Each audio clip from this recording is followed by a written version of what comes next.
Балалар, біз бүгін кел қайталайық. Яғни, өтілген тақырыптар бойынша қайталау сабағын өтетін боламыз. Ребята, сегодня у нас урок повторения. Давайте повторим. Балалар, оқулықтағы суретке назар аударайық.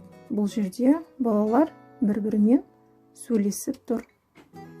Ребята, обратите внимание на картинки. Бірінші сурет. Бұл кім? Бұл менің анам. Кто это? Это моя мама.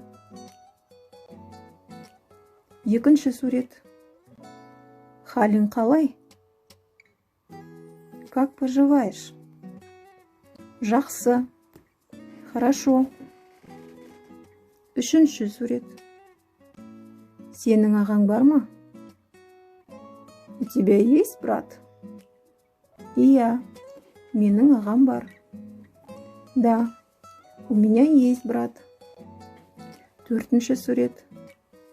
Сен неше жастасың? Сколько тебе лет?